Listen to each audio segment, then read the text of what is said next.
Hello everyone, welcome back to Whispered Unknowns. Tonight we're diving into the disturbing truths the world tried to keep buried.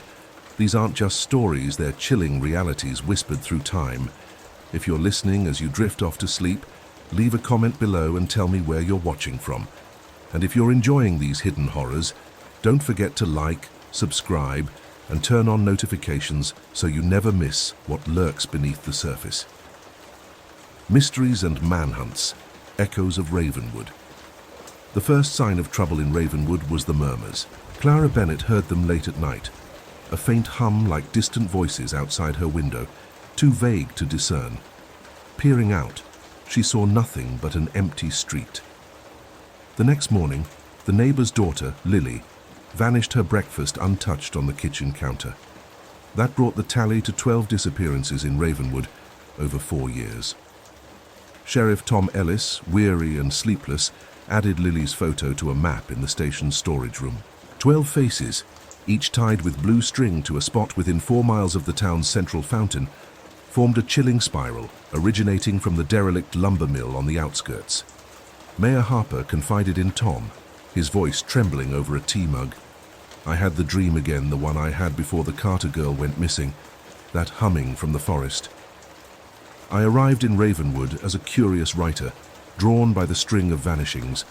The townsfolk greeted me with tight smiles and wary looks. At the cafe, an elderly woman, Mrs. Harrow, cautioned me against mentioning the still hours, those eerie moments, when the birds fell silent and the air grew heavy. Each disappearance followed a pattern. First, the interference victims reported buzzing distortions on their devices days before vanishing. Teenager Jake Riley had captured 2 minutes of it before he disappeared, a droning sound that set my nerves on edge. Then came the silhouette's unnatural shadows that didn't align with the light. Mr. Grayson claimed he saw them hovering near his nephew, Salme's home the night he went missing. Tall, thin figures that shimmered like a mirage. Finally, the stillness a silence so profound it swallowed every sound, from rustling leaves to your own heartbeat. That's when they took you. The breakthrough came in the Ravenwood Historical Society's dusty records. Hidden among tax ledgers was a faded document from 1941 describing a disruption event at the lumber mill, mentioning unexplained sonic anomalies. It was signed by Dr. Victor Hensley of the Institute for Anomalous Studies. Last night, my phone buzzed to life at 3:04 a.m., emitting static laced with a rhythmic breathing and a distant hum. The interference has worsened today. My shadow in the mirror moved on its own. The air outside is unnaturally still. I think they know I'm close. A scrawled note in the archives, author unknown, hinted at something watching. The pursuit of Edward L. Carter. The extradition of Edward L. Carter marked one of the most dramatic clashes with justice in legal history. The wealth behind those orchestrating Carter's escape was vast, and the mastermind, a shadowy figure named Leonard Voss, wielded immense sway in both political and underworld circles, nearly outmatching the New York prosecutor, who was backed by federal authority. A mere nod from Voss could silence officials, their fear palpable. Who could challenge what the law couldn't? Voss, who could send the innocent fleeing, who bent foreign police to his will, who summoned the elite to his grim offices in the Empire Trust Building, none but Voss. Yet now Voss fought for his survival. The only barrier between him and a cell on Rikers Island was Carter, a small-time crook Voss had once called a lucky charm when perjury was needed for a high-profile client. Voss, in a panic, unleashed every resource he'd amassed over 35 years. While he feigned nonchalance in Manhattan's nightlife, he knew the relentless district attorney shadowing him wouldn't relent. To Voss, this nemesis might have loomed as a stern prosecutor, but in truth, it was a cheerful man named Samuel "Sam" Colton, a short, rosy-cheeked detective with a soft voice and polite demeanor, more akin to a traveling salesman than a lawman.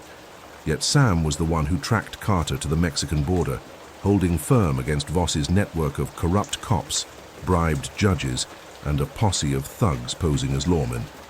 Sam, now based outside New York for professional reasons, occasionally visits my office for a coffee and a chat about old cases. His unassuming tales of tracking outlaws with the Texas Rangers across dusty plains belie his status as one of the sharpest detectives of his era, a resourceful, quick-witted adventurer tackling the impossible. On July 25, 1905, the district attorney dispatched Sam to Baton Rouge, Louisiana, with orders to locate Carter, indicted for perjury and a key witness against Voss for racketeering. Despite reports from both New York and Baton Rouge police claiming Carter had fled to Guatemala weeks earlier, intel suggested he was hiding unregistered at the Grand Crescent Hotel. Given a vague description of Carter and warned to keep his mission secret, Sam arrived in Baton Rouge on July 27, 1905, checked into room 312, and began his search. For an hour, Sam observed the hotel lobby, spotting no one matching Carter's description. He then bought a crimson envelope from a nearby shop, acquired a business card from a local travel agent, and wrote a fake offer for discounted travel to Carter. Back at the hotel, he slipped the note onto the desk when the clerk wasn't looking. Moments later, the clerk placed it in box 405, unwittingly revealing Carter's room. Sam requested a room change, securing 407 across from Carter's. Soon, Carter emerged with a man later identified as William Tate, an operative for Voss's firm, and headed to lunch. Sam tipped a maid to access Carter's room, confirming his identity with labeled luggage and correspondence. Sam wired New York. Target located, unwell, at Grand Crescent. A reply came, doubting Carter's presence, but Sam insisted on his findings.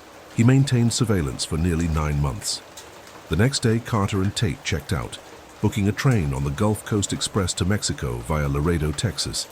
Sam followed, learning Carter's route and engaging him in casual conversation on the train, though Carter dodged questions about his plans. At Lafayette, Louisiana, Sam wired updates, confirming Carter's destination. In Houston, as the train prepared to depart, local police chief Robert Lane arrived just in time to assist Sam. They halted the train, pulled Carter from his berth and took him to the station.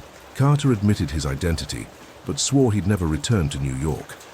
With $200, letters from Voss's firm, and news clippings in his bag, he begged to avoid jail, citing illness. Unmoved, Chief Lane detained him. Voss's allies quickly sent lawyers, securing a writ of habeas corpus from a local judge, freeing Carter temporarily. Sam countered with a new warrant, rearresting him. The legal battle escalated. Voss's team, including Operative Tate, fought extradition, securing multiple writs. But Sam obtained a governor's requisition for Carter's return. Federal Judge Clara Morton in Houston remanded Carter to New York custody on February 10, 1906, though an appeal and $15,000 bail delayed his transfer. While Carter awaited court decisions at the Magnolia Hotel under guard, Sam secured a backup extradition warrant. Tate orchestrated distractions, spiriting Carter to Galveston, where they boarded a leased steamer, the Sea Breeze, for Mexico. The ship's owners, aligned with the prosecution, instructed the captain to detour to Port Isabel, Texas, stranding Carter. Sam raced to Port Isabel via a grueling stagecoach journey across 150 miles of desert, coordinating with Texas Ranger Captain James Carter, no relation. The Rangers intercepted Carter, who'd registered at a local inn under a false name. On February 16, 1906, as Carter tried to flee to Mexico by train, Sam and the Rangers arrested him in Alton, Texas. Voss's legal maneuvers continued, with local sheriffs demanding Carter's release, but the Rangers held firm, escorting him back to Houston under federal oversight. After months of court battles, Carter's bond was increased, restricting him to Harris County. Voss's new envoy, a suave lawyer named Henry Gale, adopted a conciliatory tone, but the damage was done. Carter, indulged in luxury at the Magnolia Hotel, spiraled into excess, his lifestyle a spectacle possibly a calculated move by Voss to eliminate the witness through vice rather than flight. Shadows of secrets. Carter's descent into excess. Edward L. Carter's daily life in Houston was a whirlwind of indulgence, orchestrated by his handler, William Tate. Carter rarely slept at his assigned hotel, rising between 10:30 and 11:30 a.m. Tate would arrive, bringing drinks in place of breakfast, which Carter had no interest in. By midday, they'd share a meal accompanied by more alcohol. Afternoons were spent at betting parlors, wagering on horse races, and when the races ended, they'd head to high-stakes card games at underground clubs, often playing past 1 a.m. Later, they'd move to a dive on Magnolia Avenue, Carter's true base, where he'd spend lavishly, sometimes 60 a night on spirits, always ending in a drunken stupor. This relentless debauchery, spanning the summer and fall of 1905, may have been unmatched in its excess. Carter never walked. Even for a short distance, Tate summoned a cab, seemingly intent on draining the resources of Sam Colton, the detective representing the New York prosecutor. Local cab drivers thrived during Carter's spree. The lifestyle took its toll. Carter's health faltered, requiring periodic medical care. After a few days of rest, he dived back into the cycle. Sam maintained relentless surveillance, sleeping less than 3 hours a day for nearly 9 months, haunted by the fear of betrayal among his team and Tate's constant schemes to whisk Carter away. Several escape attempts were thwarted, including a near-successful dash to Corpus Christi, foiled when Sam intercepted them. Tate's periodic trips to New York, lasting a week or more, always preceded new escape plans. In July 1905, Tate returned and approached Sam, saying, "Colton, you might as well take a cut while you can. Carter's not going back to New York no matter the cost." Days later, a local fixer, Harris, offered Sam $3,000 to look the other way for a day, allowing Carter to slip into Mexico. Advised by his counsel, Sam played along, hoping to catch Voss's team in a bribery attempt to revoke Carter's bail. Voss grew cautious, shelving the plan. In September, Tate's behavior shifted after another trip. Sam noticed him showing Carter maps and sketches, raising alarms. While at a betting parlor, Sam seized a chance to search Tate's jacket, uncovering detailed plans to smuggle Carter to Mexico during a festival in San Antonio. The scheme involved court permission for Carter to attend the event, then vanishing in the crowd, with tickets, customs arrangements, and bookings to Veracruz and onward to South America. Tate abandoned the plan upon realizing Sam had discovered it. The legal battle continued. In October, the circuit court in Fort Worth ruled against Carter in a habeas corpus case, but allowed him freedom pending a Supreme Court decision. Voss's team, losing ground, tried again to bribe Sam in November. Tate offered $20,000, which Sam declined, doubling his vigilance. By December 1, 1905, another Voss operative, Leonard Price, arrived in Houston. The next day, the Supreme Court upheld the lower court, and Judge Morton ordered Carter into federal custody under U.S. Marshal Henry Thompson. Voss's forces made a final, bold move. Price recruited a local named Grayson in Jackson County, securing a new habeas corpus writ, and assembling a 90-man posse of rough locals known as the Red Wings and Blue Jays to forcibly take Carter from Houston. Sam learned the posse cost Voss $12,000, with each member paid $80. Fearing a clash, Judge Morton ordered Carter moved to Corpus Christi for safety. On December 18th, Marshal Thompson and Sam transported Carter by ship to New York, arriving December 24th. Carter, a broken man, later pleaded guilty and testified against Voss, sealing the lawyer's fate. Whispers in the passage. The rusted gate shouldn't have been there. Hidden behind an abandoned bus terminal, it groaned as we pried it open. City records showed nothing but bedrock beyond, yet a narrow, wet tunnel stretched into darkness. My torch revealed scratched words on the wall. "Go back." Below, fresher graffiti. "It's still here." A mile in, we found a makeshift camp, tattered blankets, food cans from the 90s, and brittle newspapers. Headlines spanned years. Arson suspect sought 2004. Jewel thief escapes 2010. Missing veteran 2018. All unresolved cases, different men, different times. Further on, a 40-foot wall was plastered with clippings, photos, and notes linked by twine. At the center, a faded snapshot of a man in a clinic robe dated 1987, edges worn from touch. A scraping noise echoed ahead, not fleeing, but lurking. My light caught glowing eyes before darkness swallowed us. The photo now hung skewered by a blade, fresh blood pooling beneath. A recovered journal page, soaked in 15-year-old rainwater, documented the find. The Man of Many Names. Chapter 1. A suspect's contradiction. Detective Lisa Tran felt unease the moment they brought in Mark Ellis. Caught stealing a $10 whiskey bottle from a Portland corner store, the petty crime seemed routine.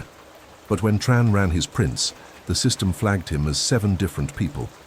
The tech analyst quipped, either he's the clumsiest identity thief ever, or he's been legally documented as multiple men. In the interrogation room, Ellis, mid-40s, graying hair, rough hands, sat motionless, his face blank. Tran presented a file with 7 photos, all of him.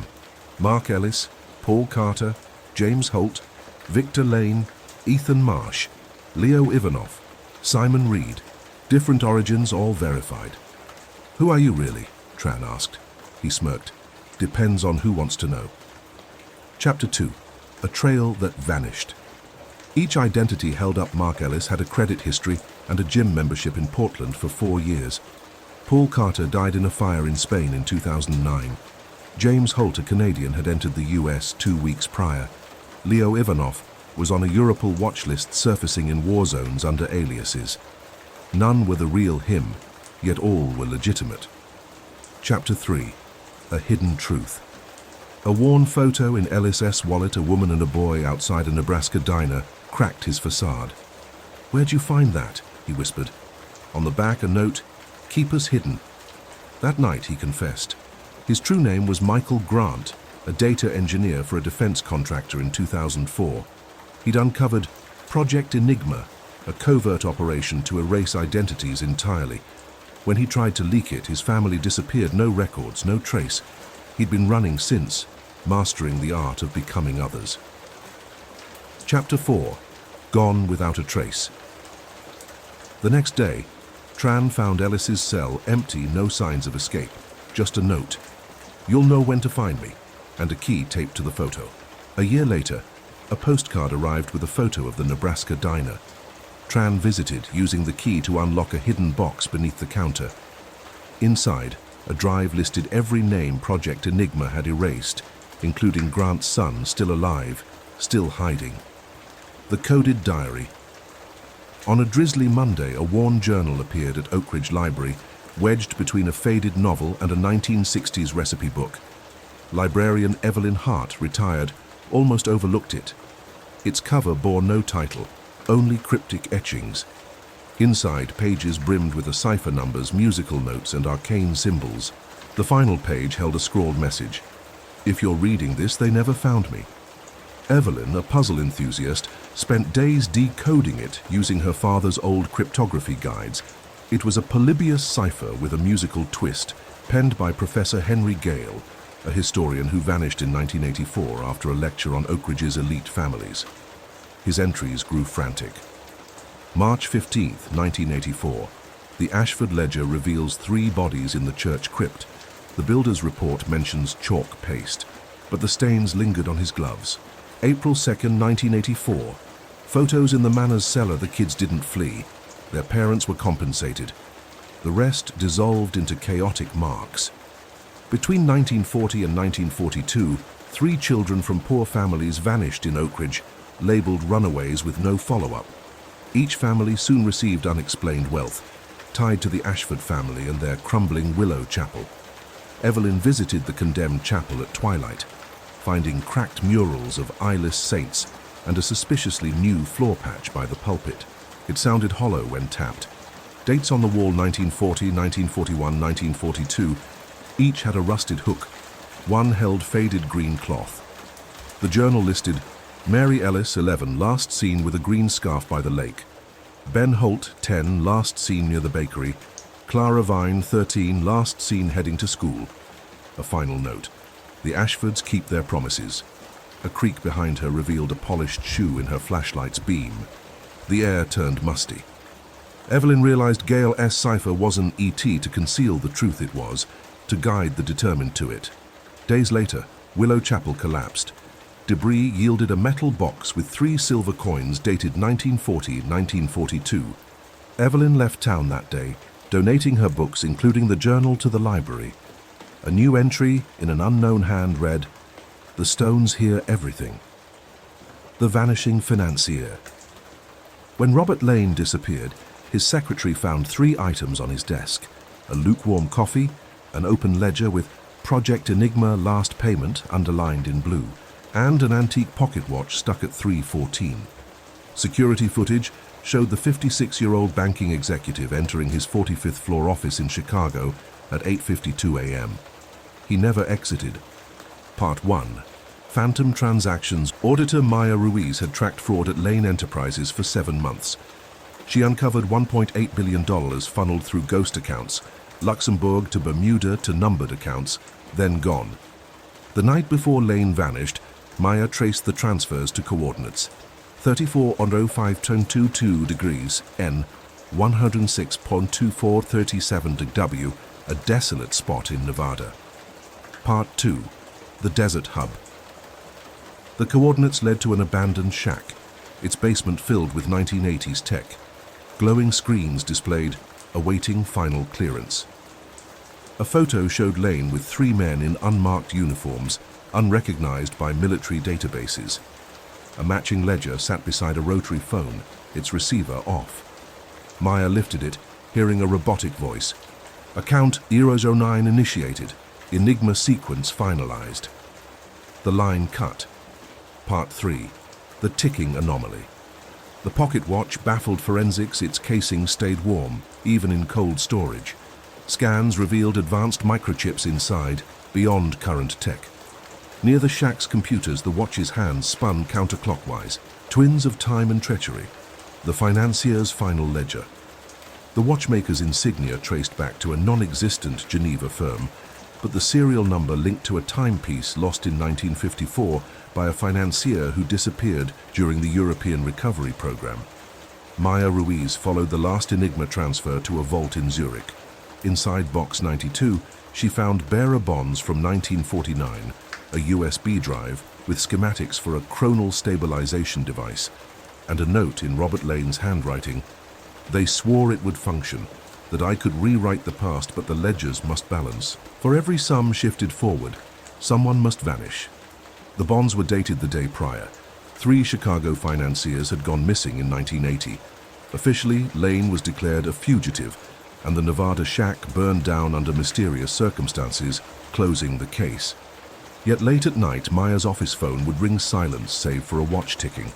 The caller ID always read 009-1954. 2 weeks after the case closed, $1.8 billion reappeared in the original accounts, with 72 years of interest. Timestamp July 15, 2023, the day Lane vanished. The Vanishing Relic.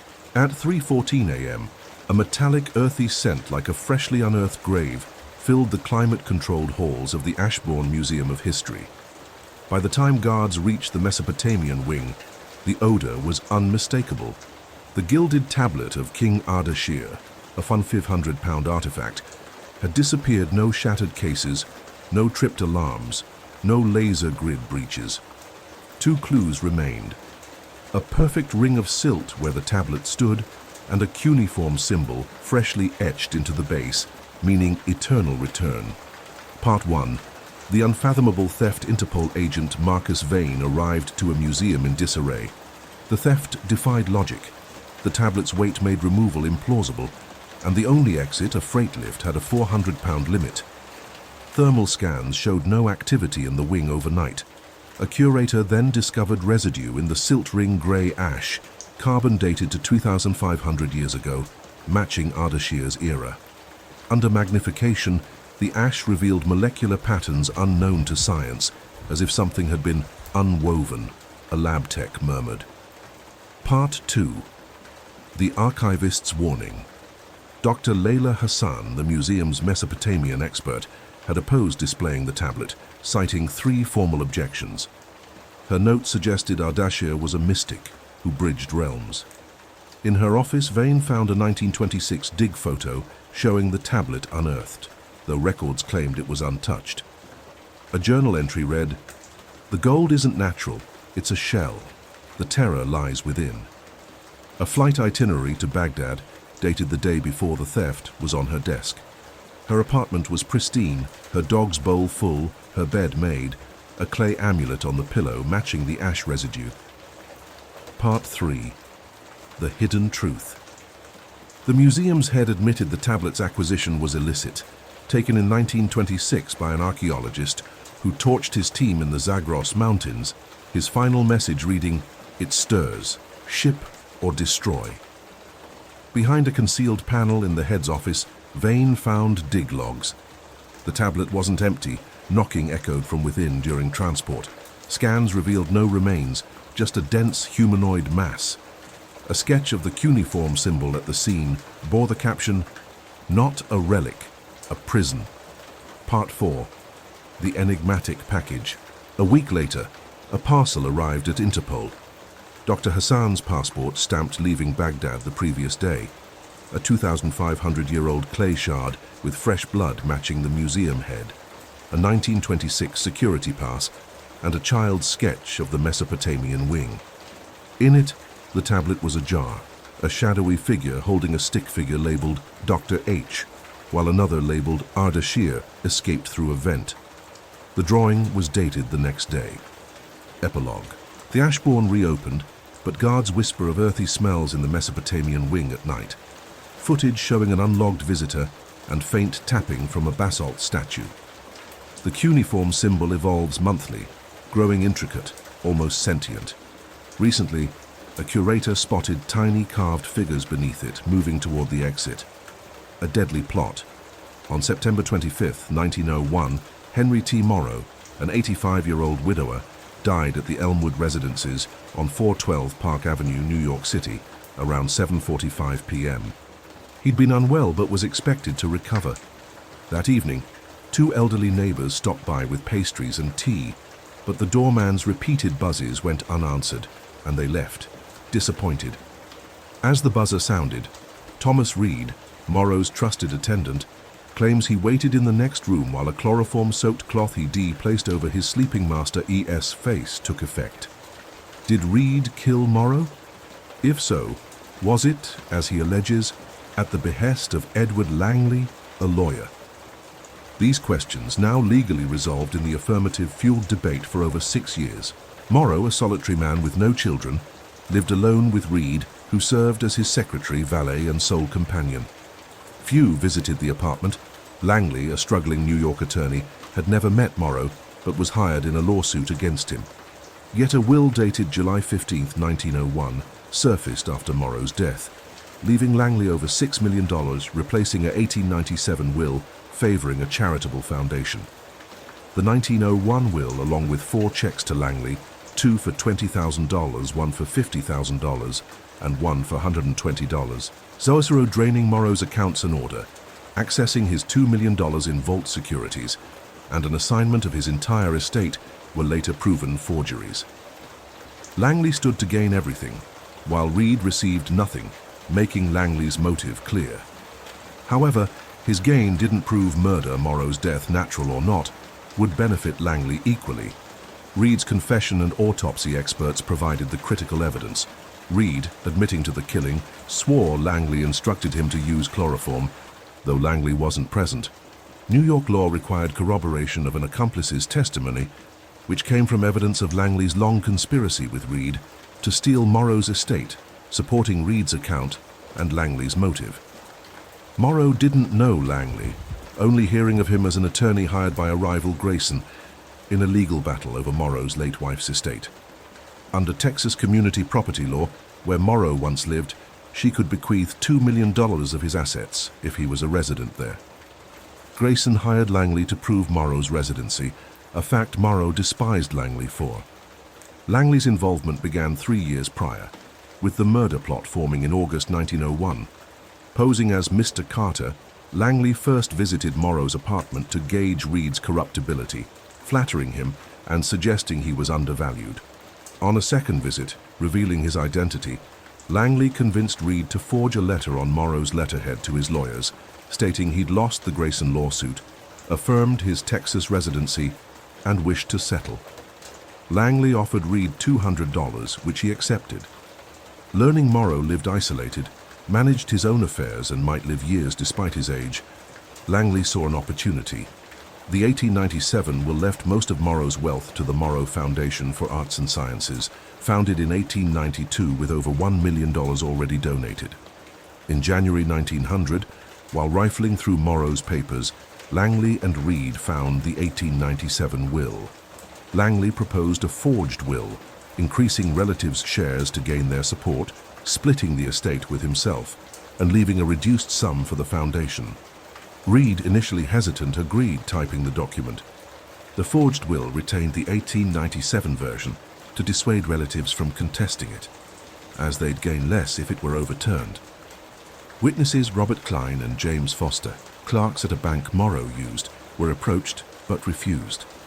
Langley then recruited Henry Blake, a notary from his office, and Walter Dean, a friend and Texas Deeds Commissioner, to falsely attest the will, dated to match genuine documents Morrow signed that day. To justify his inheritance, Langley forged a March 1900 settlement agreement, claiming he'd resolved the lawsuit, earning Morrow's favor. He also had Reed forge 20 letters, allegedly from Morrow, depicting a close relationship, with copies filed in Morrow's records. Additional forgeries included an estate assignment and vault access order. Using 3 legitimate checks signed by Morrow, Langley practiced tracing his signature, substituting them in business correspondence to create comparison standards. With $200,000 in Morrow's accounts, Langley and Reed felt secure, even if the will failed, due to the forged assignments. The murder plot emerged 7 weeks before Morrow's death. A forged letter dated August 5, 1901, requesting cremation, suggested Langley planned to hide the cause of death. He arranged for Dr. Ellis, Reed's physician, to attend Morrow, ensuring a natural death certificate for cremation. Dr. Ellis, unaware of Langley, became Morrow's doctor. Langley inquired about chloroform's detectability, learning it left minimal traces in someone with a frail heart. Reed obtained chloroform from Texas, and Langley supplied mercury pills to weaken Morrow, testing a dose that sickened Reed. On September 18th, Morrow suffered indigestion, alleviated by the pills. A fire on September 17th, at a Texas mill Morrow majority-owned, prompted a $200,000 rebuild request, threatening the conspirators' funds. Despite Reed's efforts, Morrow agreed to pay, wiring $120,000 with more to follow. A draft arrived September 22nd, but Reed delayed, claiming Morrow was unwell. That night, Langley and Reed decided Morrow couldn't live past the weekend, as Dr. Ellis predicted recovery. They increased the mercury, and when that failed, Reed used chloroform, killing Morrow as planned. Echoes of betrayal and mystery. The final act. Will Morrow be able to leave Monday morning? Edward Langley pressed Dr. Ellis. Wait until Monday arrives, Ellis replied cautiously. Do you think he'll manage downtown next week? Langley persisted. Ellis nodded affirmatively. That Sunday morning, Morrow slept peacefully until 8:00, and when Dr. Ellis visited at 10:30, he found him in good spirits, having eaten well. His heart was slightly frail but stable, his organs functioning normally, and he reported no discomfort. Ellis left without medication, confident in a recovery, promising to return if needed. Thomas Reed rushed to Langley's home to report this, realizing Morrow's death wouldn't occur before Monday. If he lived, he might pay the $200,000 rebuild loan for his Texas mill, testify further in the Grayson lawsuit, expose their fraud, and possibly draft a new will. The conspiracy demanded Morrow's death that night. Did he die naturally? Was it orchestrated? Reed claimed Langley provided oxalic acid to mix with ammonia and water, a subtler alternative to chloroform, avoiding his presence at the moment of death. Reed said Morrow refused it. Having already secured chloroform from Texas and given it to Langley, Reed alleged that afternoon around 6:15, Langley instructed him on its use. Morrow was asleep, the housekeeper absent and the apartment empty. Reed soaked a sponge with chloroform, fashioned a cone from a cloth, placed it over Morrow's face, and waited in the next room. He ignored the doorbell, later unsure if it was real or imagined. After 30 minutes, he returned, removed the cone, and confirmed Morrow's death. He burned the sponge and cloth in the kitchen stove, aired the rooms, called the elevator operator to summon Dr. Ellis, and phoned Langley. Within 45 minutes, Langley arrived with Dr. Ellis at the Elmwood residences, taking charge, calling a mortician, and presenting a forged cremation letter. A miscalculation emerged. The crematory needed 24 hours to heat. The mortician suggested embalming during the wait, which Langley approved, despite the letter citing Morrow's aversion to embalming. That night, Dr. Ellis, unaware, issued a death certificate citing old age, weak heart, and indigestion with mental strain as causes. Langley and Reed rifled through Morrow's trunk, stuffing papers into a bag Langley took. The funeral was set for Tuesday morning, with ashes to be interred in Chicago near Morrow's wife. Relatives notified too late to intervene.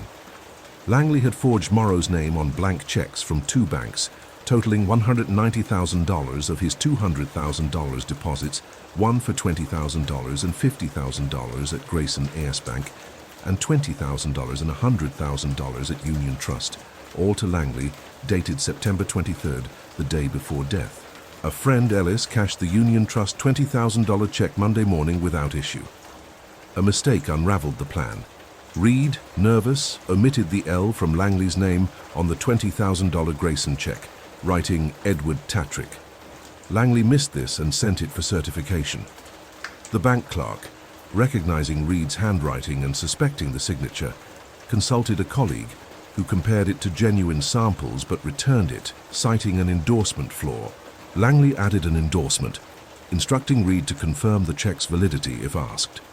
Returning later, the bank pressed for Morrow's confirmation. Reed delayed, then called Langley, who advised admitting Morrow's death. Reed told the bank Morrow died at 8 p.m. the prior night, revealing Langley's attempt to cash a check post-mortem. Langley and Ellis visited the bank, where Grayson insisted payment go to an administrator. Langley claimed no estate existed in New York and showed a forged assignment of Morrow's securities.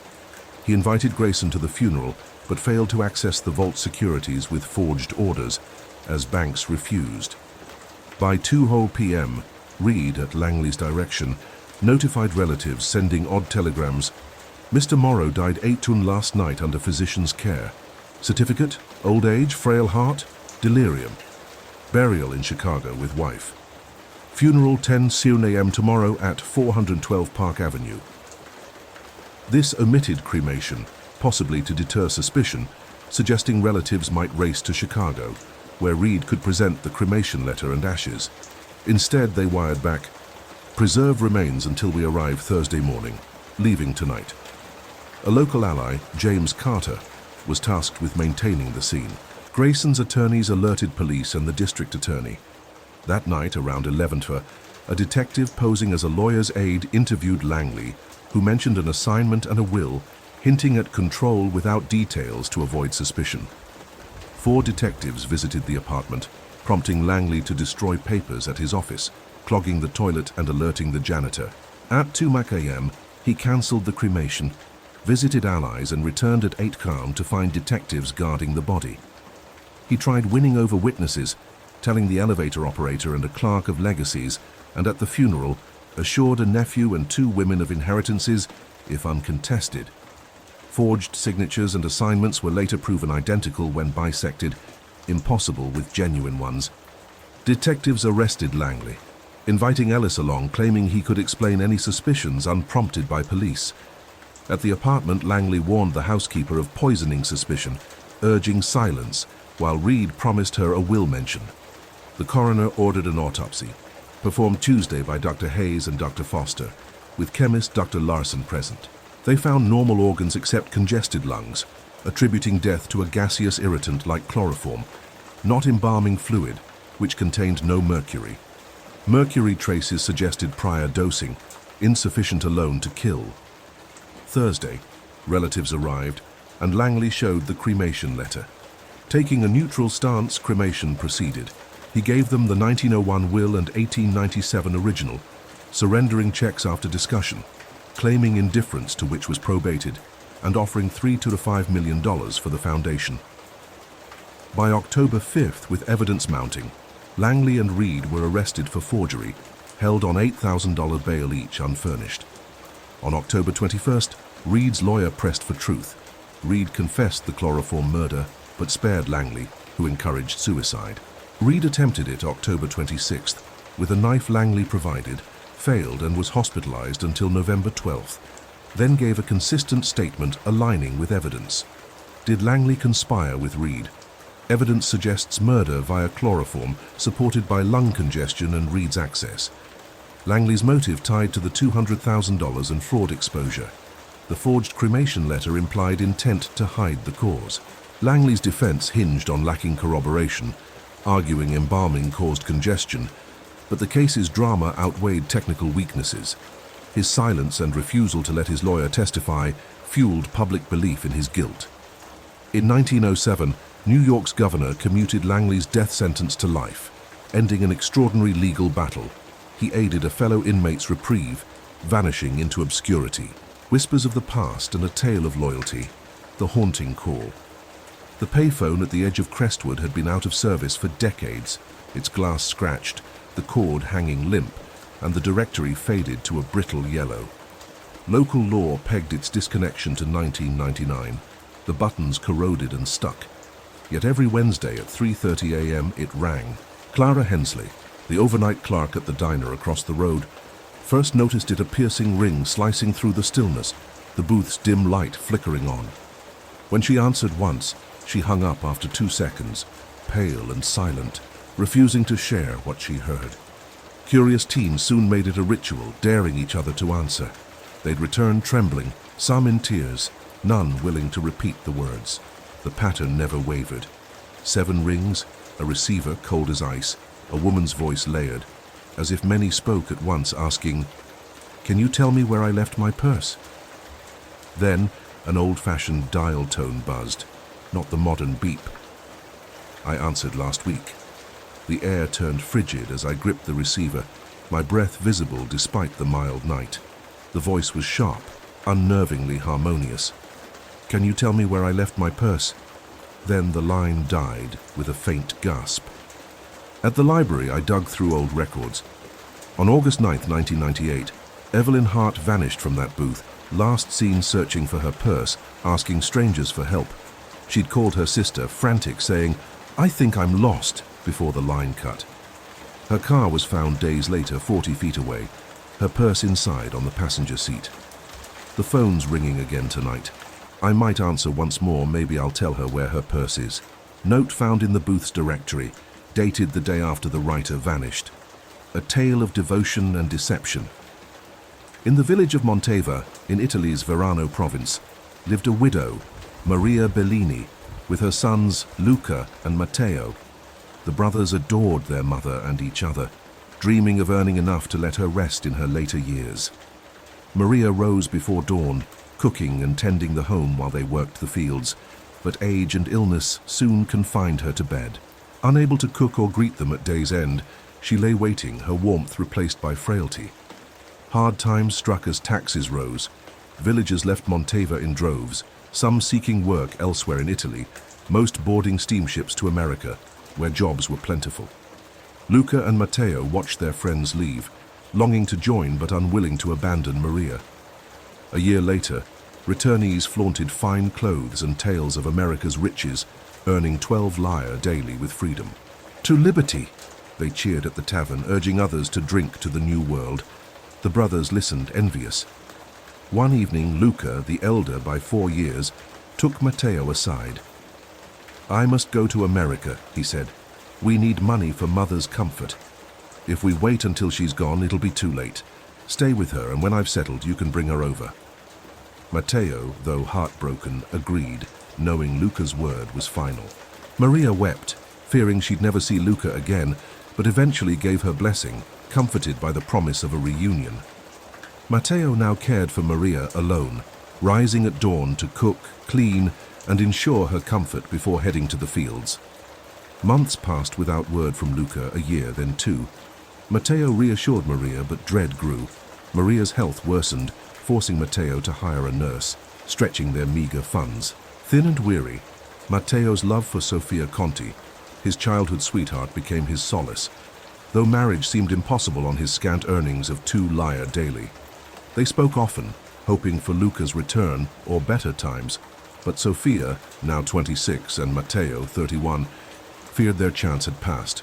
A man returned from America for the harvest, claiming Luca was alive and wealthy, though he hadn't seen him himself. He boasted of saving 4,000 lire in 3 years, owning a stake in a market stall, and urged Matteo to join him on the railroad. Sofia encouraged Matteo, suggesting she could care for Maria without cost if he left, avoiding gossip. "You might find Luca, or earn enough to bring us over," she said. After consulting Father Rossi, who endorsed the plan, Matteo agreed, despite Maria's pleas. He left, her frail cries haunting him as he walked away, Sofia's scarf around his neck, watching him from the crossroads. The voyage was torment, seasickness, and longing plagued Matteo. Arriving in New York, he barely noticed the towering city, joining other immigrants tagged by a gruff foreman and marched to a train. After a jarring ride, they reached Ashford, New Jersey, where Matteo was put to work on a rail embankment under the blazing sun. The labor was familiar, and he adjusted, befriending fellow Monteva natives. Evenings were spent playing cards or strolling Ashford streets, his letters home optimistic, penned by his friend Carlo Moretti, a lively man in bright shirts who knew Maria and Sofia. Matteo, with his striking features, dark curls and warm eyes, became well liked, though sadness lingered. No trace of Luca emerged, despite rumors. Carlo, Matteo's confidant, wrote his letters to Sofia and Maria, dividing his earnings. 1/3 saved, 1/3 sent home via Carlo, and 1/3 for himself. He saved $50 monthly, nearly 80 lire, while Carlo squandered his wages on vests and cards, often idling for weeks. After 3 years, with Maria too frail to travel and no word of Luca, Matteo, with $350 saved, decided to return. Carlo suggested advertising in an Italian-American paper, La Voce Italiana. 2 months later, a letter arrived from Luca in Newark, New Jersey. He'd seen the ad, was now a foreman on a bridge project, and begged forgiveness for not writing, citing his marriage and children. He urged Matteo to visit. Overjoyed, Matteo wrote back, sharing Maria's survival, and planned a brief visit before returning to Italy. On August 14, 1904, Matteo and Carlo set out for Newark. The journey was grueling. Matteo, weakened by heat and hunger, followed Carlo through New York streets and onto a train. They disembarked near woods, crossing fields where people played a ball game. Exhausted, Matteo asked a farmer digging roots for food. The farmer pointed to a Newark diner, the Olive Branch, and shared a cigarette with Matteo. Carlo led them deeper into the woods, claiming a shortcut. As dusk fell, Carlo turned, saying they'd gone wrong, and as Matteo turned back, Carlo stabbed him repeatedly with a knife. Carlo, injured in his frenzy, spent the night at a cheap inn under a false name, blood staining his sheets and new shoes. He scraped off the blood, exhilarated by the $350 in his pocket, 2 years' savings. He planned to return to Ashford, claiming he'd left Matteo with Luca, buying new clothes and books to celebrate. That evening, the farmer found Matteo's body in Van Cortlandt Park, notifying police. The body, pockets nearly empty save for a cigarette band and a slip with Gino Rossi, P.O. Box 142, Ashford, NJ, was taken to the morgue. Detective Marco De Luca took the case, tracing the clue to Ashford. The unraveling of a deceptive plot. The investigation deepens. Detective Marco De Luca considered the case a challenge, but he traveled to Ashford, New Jersey, to follow the only lead, a slip of paper with Gino Rossi's name and P.O. Box 142. Rossi was devastated to learn of Matteo Bellini's death and accompanied De Luca to New York to identify the body on August 17, 1904, just 48 hours after the murder.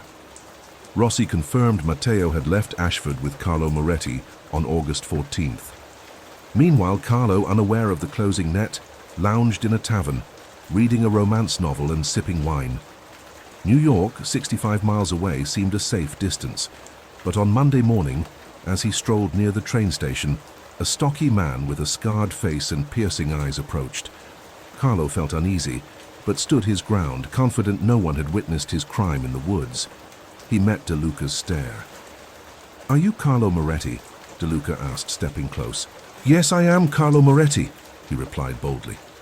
"Do you know Matteo Bellini?" De Luca pressed. "Of course I knew him well," Carlo said, a hint of defiance in his tone. "Why did you go with him to New York?" De Luca asked sharply. Carlo paled, unaware the police knew of their trip. I had business there, needed new clothes, he stammered. He's been murdered, De Luca said calmly. Will you come to New York to identify the body? Carlo hesitated, then agreed, adding, I'm sorry if Matteo was killed, he was a friend. During the wait for the train, Carlo carefully recounted their trip, detailing Matteo's family history and his role in writing letters to Luca, Matteo's long-lost brother. He believed partial honesty would shield him, revealing details De Luca hadn't suspected. Carlo claimed they arrived in New York around 11:30 a.m., watched a street festival on Canal Street for an hour, then headed to Newark via the 3rd Avenue line, exiting around 4:30 p.m. to walk. Carlo said Matteo spotted a man under a tree, saying, "He looks like my brother." Carlo, unfamiliar with Luca, replied, "I wouldn't know." As they approached, the man asked, "Who are you?" Matteo answered, "I'm Matteo Bellini," and the stranger replied, "I'm Luca Bellini." The brothers embraced, and Carlo, seeing no role for himself, claimed he returned to New York. De Luca remained silent but noted key evidence. Carlo placed himself near the murder site close to the time of death, offered a weak reason for being in New York, and spun an implausible tale of leaving Matteo. On the train, De Luca noticed a cut on Carlo's hand. Carlo said a drunk attacked him on Canal Street and admitted staying at a cheap inn under a false name, claiming his real name was hard for Americans to handle. This led De Luca to the inn, uncovering blood-stained sheets. Carlo denied buying new clothes, but De Luca traced his purchases to local shops, confirming he'd replaced his bloodied shoes. At the morgue, Carlo's composure cracked. He couldn't look at Matteo's body, trembling as De Luca insisted, "Look at him. Is this the man?" "Yes, that's him," Carlo muttered, eyes averted. "You're not looking," De Luca snapped. "Look at the body." "I see him," Carlo insisted, barely glancing. "That's Matteo Bellini, my friend." At headquarters, a search revealed a letter in Carlo's pocket, in his handwriting, dated July 28, 1904, from Matteo to Luca in Newark, but in an envelope addressed to Matteo at P.O. Box 142, Ashford, with a 2-cent stamp. The letter read, "Ashford, July 28, 1904, dear brother. I'm overjoyed to hear you're well, as I am. After so long, knowing where you are fills me with happiness. I've searched for you for years, with no word. I couldn't but come sooner. I had no money and did not know where to find you, always staying in the countryside. I send what little I earn to Mother. If I don't, no one will, since you never write. We can't abandon her, she's our mother, and we don't want her to suffer. If you want to see me, come get me. You mentioned work, but I don't understand it. I have work here.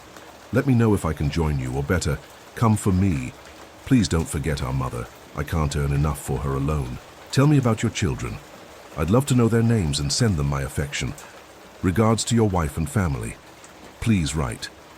Your brother, Matteo Bellini."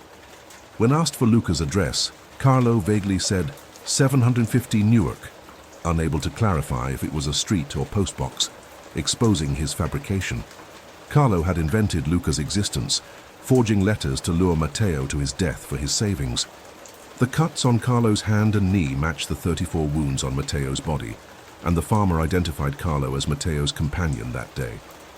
De Luca visited Ashford's post office, where clerk Emma Carter, a 10-year veteran, recognized Carlo's flamboyant style. She confirmed his box was 142 and identified the letter's envelope, mailed July 24th, with a 2-cent stamp, unusual for a local letter, which needed only 1 cent.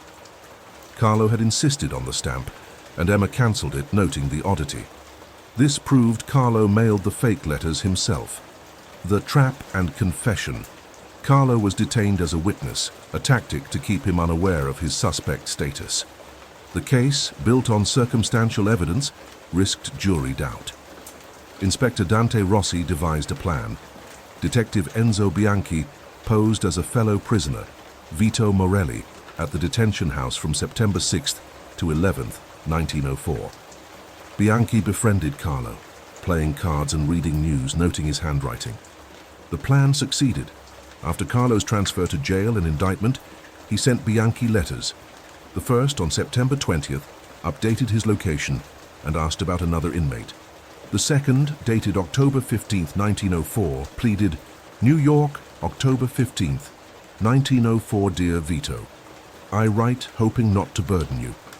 I'm glad you're well. I have no one else but you, a brother, not just a friend. I ask only that you visit soon. I need to discuss something vital to my life. Bring 5 cents worth of paper and envelopes, I'll repay you. Nothing more.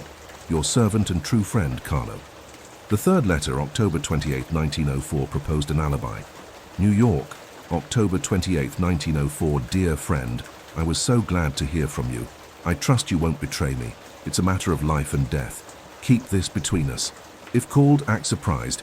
Say you saw me at 5 p.m. near your workplace looking at posters. You offered to take my picture. I declined. I wore a dark coat, striped trousers, brown shoes, and a black stone ring, no mark on my hand. Later, at 7:30 p.m. on Mott Street, you saw me with a bandaged hand saying I'd been struck. I went to sleep at a Bleecker Street Inn. Stick to this, and I'll trust you as a brother. Your friend, Carlo." Despite the evidence, juries hesitated with circumstantial cases. Some might argue another killer was possible, or that Carlo's false alibi only showed fear, not guilt. Prosecutors proceeded cautiously, but Carlo's fate seemed sealed. His final defense, a letter allegedly from the Black Hand, claiming his innocence, was proven to be in his handwriting. "New York, October 10, 1904. I swear on this cross, drawn in my blood, Carlo is innocent. I, a Black Hand member for 3 years, break my oath as I leave on the steamer Oceanic at 6:00. I'll send 3 letters, to you, the police, and the court at 250 Mulberry Street. God and the law will prove your innocence. The murderer, Giuseppe Conti from Ashford, tricked you to New York. He and 3 others planned it. The stabber, Marco Pinto, meant to kill you too, but failed. He's in jail now. I've done my duty. 402, 1st Street, Jersey." This letter, meant to frame a fictitious group, instead confirmed Carlo's guilt. At trial, the jury heard the farmer's account, De Luca's investigation, the forged letters, and Emma's testimony. Carlo's prison letters sealed his fate. After 20 minutes of deliberation, on August 14, 1905, exactly a year after the murder, at the hour of Matteo's death, they found Carlo guilty of first-degree murder. The Court of Appeals upheld the verdict, and on March 15, 1907, Carlo was executed by electric chair.